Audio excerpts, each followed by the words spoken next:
ଜଗନ୍ନାଥଙ୍କର ଏକ ଧାମ ଛତିଆ ଧାମ। ଛତିଆ ଧାମକୁ ଯେଉଁମାନେ ଦେଖି ନାହାନ୍ତି ସେମାନେ ଦେଖନ୍ତୁ କେତେ ସୁନ୍ଦର ଧାମ। ଏ ଧାମକୁ ଜଗନ୍ନାଥଙ୍କର ଏକ ଧାମ। ଏଠି କେତେ ଜିନିଷ ପୁରାଣ ପୋଥିରେ ଲେଖା ହେଇଛି। ଦାସିଆ ବଉରୀ କଥା କୁହନ୍ତୁ, କେତେ କ'ଣ ଜିନିଷ କଥା କୁହନ୍ତୁ। ତେଣୁ ସମସ୍ତେ ଜାଣିଛନ୍ତି ପୁରୀ ଧାମ ହେଉଛି ଧାମ, ତାହା ମଧ୍ୟ ଏକ ଧାମ ଛତିଆ।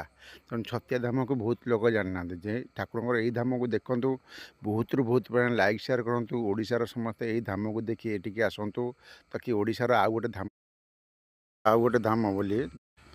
ତେଣୁ ଛତିଆ ଏଇ ଧାମକୁ ଆପଣ ଦେଖନ୍ତୁ। ଆଉ ଗୋଟେ ପୁରୀ ଭଳିଆ ଏକ ଧାମ, ଏ ଧାମରେ ଆସି ଦର୍ଶନ କରନ୍ତୁ ମହାପ୍ରଭୁ ଜଗନ୍ନାଥଙ୍କର ଏଇ ଧାମ। ତେଣୁ ଏ ଧାମକୁ ଦେଖି ଅଣଦେଖା କରନ୍ତୁ ନାହିଁ। ଯେତେ ଲାଇକ୍ ସେୟାର କରନ୍ତୁ, ଆପଣଙ୍କର ସମସ୍ତ ପ୍ରକାର ମନସ୍କାମନା ଏଠାରେ ପୂର୍ଣ୍ଣ ଜଗନ୍ନାଥ କରିବେ। ତ ଏଇ ଧାମକୁ ଯେତେ ଲାଇକ୍ ସେୟାର କରିବେ, ଓଡ଼ିଶାବାସୀ ଦେଖିବେ, ଏଇ ଧାମକୁ ଆସି ବୁଲିକି ଯିବେ। ତେଣୁ ଛତିଆ ଧାମ ଏକ ଧାମ ଜଗନ୍ନାଥଙ୍କର। ଏ ଧାମରେ କେତେ ପୁରାଣ ପୋଥିରେ କେତେ କ'ଣ ଅଛି ଆପଣ ଦେଖିବେ। ପୁରାଣ ପୋଥିରେ ପଢ଼ିବେ, ଛତିଆ ଧାମ କଥା ଆପଣ ପାଇବେ। ଧାମକୁ ଆପଣ ଆସନ୍ତୁ, ପୁରୀ ଧାମ ଭଳିଆ ବୁଲିକି ଯାଆନ୍ତୁ ଛତିଆ ଧାମକୁ।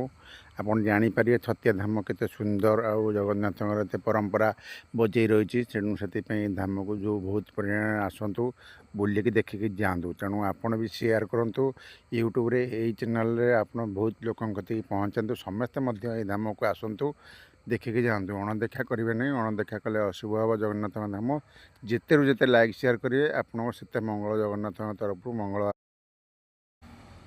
ତେଣୁ ଆପଣମାନେ ଏଇ ଧାମକୁ ଆସି ଦେଖନ୍ତୁ, ବୁଲିକି ଦେଖନ୍ତୁ।